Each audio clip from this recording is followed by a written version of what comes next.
खुशामदीद कहते हैं डॉक्टर काशिफ अंसारी साहब। नेशनल T20 चैम्पियनशिप का आगाज़ हुआ। पहला मरहला मुल्तान में नए डोमेस्टिक निज़ाम के तहत 6 टीमें खेल रही हैं। नॉर्दर्न इस टूर्नामेंट में अपने ज़ात का दिफा कर रही है। 2 मरहले हो चुके हैं।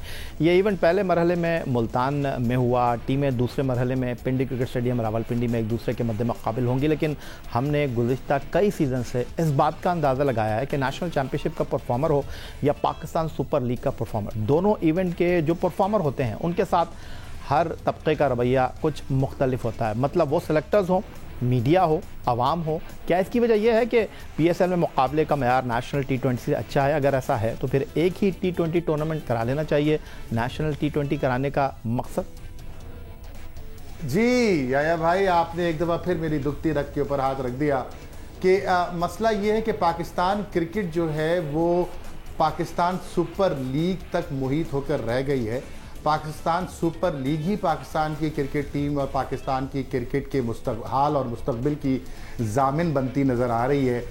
अब आम आदमी से अगर पूछा जाए पाकिस्तान में कहीं कि नेशनल T20 लीग हो रही है या टूर्नामेंट हो रहा है, आपको इसके बारे में क्या मालूमात है, तो शायद उसको सिफर मालूमात होगी। लेकिन जब PSL का सीज़न आता है तो लगता है कि शादियाने बजना शुरू हो गए और पूरा पाकिस्तान गाने बजाने और खेल कूद और तमाशे में लग जाता है और वही क्रिकेट का एक मेला लगता है। उसके अलावा पाकिस्तान में क्रिकेट नाम की कोई चीज़ नहीं होती। ये बड़े दुख की बात है, ये बड़े अफसोस की बात है और ये अरबाब इख्तियार के लिए सोचने का वक्त है। इससे आपको अंदाज़ा होता है कि हमारे अरबाब इख्तियार की तरजीहात क्या हैं। क्या हमारे अरबाब इख्तियार की तरजीहात पाकिस्तान में क्रिकेट का फ़रोग़ है? अगर है तो फिर डोमेस्टिक सीज़न, नेशनल T20, आपका कायद-ए-आज़म ट्रॉफ़ी, इस तरह की डोमेस्टिक की जो तमाम परफॉर्मेंसेज और तमाम टूर्नामेंट्स और क्रिकेट के तमाम जो कप्स हैं उनके ऊपर तवज्जो होनी चाहिए थी ना। लेकिन इनकी सारी तवज्जो साल में एक PSL पे होती है जिस पे करोड़ों और अरबों रुपए की इन्वेस्टमेंट होती है और खेल तमाशे और मेले लगते हैं। जिस तरह से नेशनल T20 की आपने बात करी, एक आम इंसान को पता ही नहीं है कि नेशनल T20 क्या है। 23 करोड़ अवाम बैठ करके उसमें किसी डिस्कशन में नेशनल T20 आता ही नहीं है। उसकी उसकी जिम्मेदारी जो है वो आपके पाकिस्तान क्रिकेट बोर्ड की है, क्योंकि वो चाहते ही नहीं कि पाकिस्तान में क्रिकेट का फरोग हो। उनको फरोग इस बात का हो कि उनकी कुर्सियां मजबूत हो, उनकी जेबें मजबूत हो, उनकी आइंदा आने वाली नस्लें मजबूत हो। इसके अलावा उनकी कोई सोच नहीं। काशिफ अंसारी साहब, हाल ही में मोहम्मद हफीज़ ने बड़ी कोशिशों से डिपार्टमेंट क्रिकेट बंद होने पर वज़ीर आज़म से मुलाकात की और उनके साथ हेड कोच मिसबाह-उल हक और टेस्ट कप्तान अज़हर अली भी मौजूद थे। दिलचस्प सूरत हाल तो उस वक्त पैदा हुई जब chief executive PCB Wasim Khan और चेयरमैन पाकिस्तान क्रिकेट बोर्ड एहसान मानी भी वहाँ मौजूद रहे। लेकिन डिपार्टमेंट क्रिकेट के मामले पर वज़ीर आज़म इमरान खान साहब ने उनके मुतालबे को मुस्तरद कर दिया कि डिपार्टमेंट को बहाल किया जाए। मतलब अब आपको लगता है कि ये चैप्टर क्लोज़ हो गया है, अब यही निज़ाम है जो चलेगा? बहुत खूबसूरत बात की। पहली बात तो ये कि एहसान मानी साहब और वसीम खान साहब बाय डिफ़ॉल्ट वहाँ बैठे थे। अगर इनको खुदा की कसम 1% भी इन बेरोज़गार क्रिकेटर्स का दर्द इनको महसूस होता तो ये अपने ओहदों से इस्तीफ़े दे देते। अगर इनको क्रिकेट की इतनी तकलीफ़ होती है और जिसके बदले में ये लाखों और करोड़ों की मराहत ले रहे हैं, अगर इनको वाकई इमरान खान साहब को तक ये बात पहुंचानी होती और ये अज़हर अली और हफीज़ और मिसबा के हमनवा होते और उनके ख्यालात हम आहंग होते, तो ये जब फैसला खान साहब ने किया था, फैसले से इख्तलाफ करते और कहते कि अगर आप ये करेंगे तो हम अपनी नौकरियों से इस्तीफ़ा दे रहे हैं। लेकिन नहीं, इस्तीफ़ा तो हमारे कोई नहीं देता। और इस्तीफा ये क्यों दे? खासतौर पे जो नाअहल तरीन लोग होते हैं वो इस्तीफे का मतलब ही नहीं जानते, वो तो लूटने का मतलब जानते हैं। बहरहाल ये बाय डिफॉल्ट वहां गए थे। इनके दिलों में कोई दर्द नहीं है उन क्रिकेटर्स के लिए जो बेरोजगार हुए हैं। इनके दिल में क्रिकेट का कोई दर्द नहीं है, उसकी वजह मैंने आपको पहले बता दी। लेकिन सलाम है मिसबाह-उल हक पे, मैंने बड़ी तनकीद की है मिसबाह पर। मैं नहीं मानता कि वो अच्छे कोच हैं, मैं नहीं मानता कि वो अच्छे चीफ सिलेक्टर हैं, लेकिन मैं ये जरूर मानता हूं कि उन्होंने हक की आवाज बुलंद की है और उस हक की आवाज को बुलंद करने में हफीज़ और अज़हर अली की तारीफ और उनका नाम ना लिया गया तो यकीनन नाइंसाफ़ी होगी। काशिफ अंसारी साहब, आप हमारे प्रोग्राम में कई मरतबा आए और आप बतौर मेहमान शिरकत के लिए स्टूडियो भी आए, फ़ोन पर भी आपने क्रिकेट के मामलात पर अपनी राय दी। आप भी डिपार्टमेंट क्रिकेट बंद करने के मुखालिफ रहे। माजी में 2 टेस्ट और 2 वनडे खेलने वाले नदीम खान के साथ आपने हमारे प्रोग्राम में शिरकत की। वहाँ आपने नदीम खान को एक अच्छा क्रिकेट एडमिनिस्ट्रेटर भी कहा, आपने उनकी तारीफ़ भी की। अब वही नदीम खान जो अरसा दराज से डिपार्टमेंट क्रिकेट चला रहे थे, डोमेस्टिक सतह पर यूबीएल से वाबस्ता थे, अब वो डायरेक्टर हाई परफॉर्मेंस सेंटर बनकर कह रहे हैं कि डिपार्टमेंट क्रिकेट बंद होना ठीक है। देखिए, अब खिलाड़ियों को अभी कबल अज वक्त है नदीम खान साहब के ऊपर कोई तबसरा करना। नदीम खान साहब अभी हाई परफॉर्मेंस सेंटर की जिम्मेदारी उठाई है। उनका माजी यकीनन काबिल फ़ख्र है और जिस घराने से उनका ताल्लुक़ है उसने पाकिस्तान क्रिकेट की बहुत खिदमत की है और आज भी कर रहे हैं।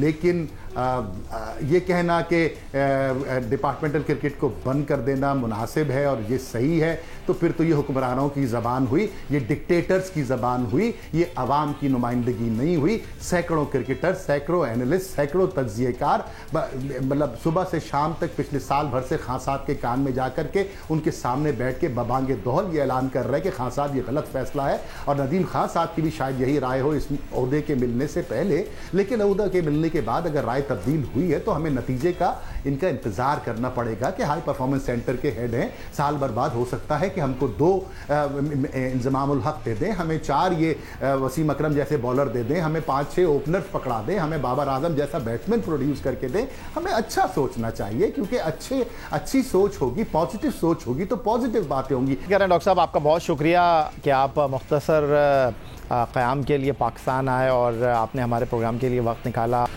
अब बात करेंगे कौमी खेल हॉकी की और गुफ्तगू करने के लिए हमें ज्वाइन कर रहे हैं flying horse Pakistan hockey team के former captain, manager, Olympian Samiullah sahab. सबसे पहले तो आपको शुक्रिया अदा करेंगे हम कि आपने प्रोग्राम के लिए वक्त निकाला। कोरोना वायरस का मामला पाकिस्तान में तकरीबन इख्तिताम को पहुंच चुका है, इस एतबार से एक मरतबा फिर खेलों की सरगर्मियाँ शुरू हो रही हैं। तो हॉकी के मैदानों में जो सरगर्मियाँ शुरू हुई हैं, समीउल्लाह साहब आप इसको किस तरह देख रहे हैं? अभी तो वज़ीर आज़म इमरान खान की मुलाकात हो ही नहीं थी हॉकी इंतज़ामिया से, लेकिन बैनुल-सूबाई राब्ते की जो वज़ीर हैं डॉक्टर फ़हमीदा मिर्ज़ा, उनके हमरा secretary hockey federation Olympian Asif Bajwa और सदर रिटायर्ड ब्रिगेडियर सज्जाद खोकर साहब वज़ीर आज़म पाकिस्तान से मिले। उन्होंने हॉकी के मुकम्मल ताउन के हवाले से जो गुफ्तगू की, उनको यकीन दिलाया गया। आप इसको किस तरह देख रहे हैं? वज़ीर आज़म की पहली मुलाकात क्या हॉकी फेडरेशन के लिए ताज़ा हवा का झोंका है जो हुकूमत की हॉकी फेडरेशन को आशीर्वाद भी कही जा सकती है?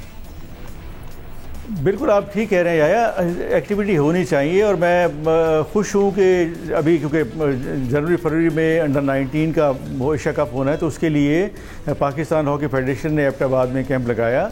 बहुत जल्दी ये तैयारी करनी चाहिए थी क्योंकि बड़ा ये प्रेस्टीजियस टूर्नामेंट है और ये फ्यूचर इसी पे डिपेंड करता है पाकिस्तान हॉकी टीम का। अच्छी एक्टिविटी है, मैं तो इसको सपोर्ट करूंगा और फिर ये कहूँगा मैं कि गवर्नमेंट ऑफ पाकिस्तान फ़ंड ज़रूर दे, बेशक उसका ऑडिट कराए, बेशक उसका जो करना चाहे करे, सुपरवाइज़ करे, लेकिन फ़ंड बहुत ज़रूरी है और खिलाड़ियों की नौकरी बड़ी ज़रूरी है। ओलंपियन समीउल्लाह साहब, आप खिदमत की बात कर रहे हैं, हॉकी से हटकर थोड़ी सी बात करना चाहूँगा आपसे।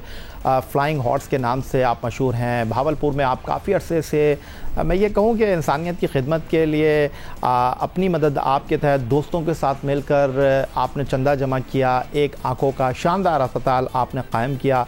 इस वक्त मैं अपनी तस्वीर जो इस वक्त हमारे पास मौजूद हैं देखने वालों को दिखाना चाहूँगा कि बड़ी तादाद में लोग इस अस्पताल में आते हैं और आँखों की जो नेमत है इसके लिए लोगों को हौसला मिलता है और सुना है बहुत कम पैसों में आप ना होने के बराबर मुफ्त में उनका इलाज कर रहे हैं। क्या आँखों का मामला जो है, क्योंकि आँखों का जो मामला है बड़ा पैसों वाला मामला है, लेकिन आप बड़े शानदार अंदाज में इस अस्पताल को चला रहे हैं, थोड़ा सा इस हवाले से बताएं।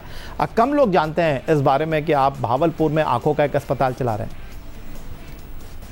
जी बिल्कुल, यह बिल्कुल आपने ठीक कहा कि ये मैंने प्रोजेक्ट 2008 से शुरू किया था भावलपुर में और जिसको कहते हैं one of the posh area, उसमें एक अस्पताल बनाया जिसमें सारी की सारी इक्विपमेंट्स हैं जो एक आई के अस्पताल में होनी चाहिए, जिसमें आंखों का प्रेशर भी है, जिसमें आंखों का आफ्टर कैटरेक्ट ऑपरेशन यह मशीन है वो भी है और सब चीज़ें हैं और ऑपरेशन थिएटर भी वहीं पे है। और हम 30 रुपए की उसमें पर्ची लेते हैं, उस पर ऑपरेशन करते हैं क्योंकि उस इलाके में जो मैंने ऑब्ज़र्व किया कि कैटरेक्ट बहुत है क्योंकि लोग मोटरसाइकिल चलाते हैं, वहाँ पे आंखों में मट्टी जाती है, फिर उसको मसलते हैं तो उससे कैटरेक्ट पैदा हो जाता है।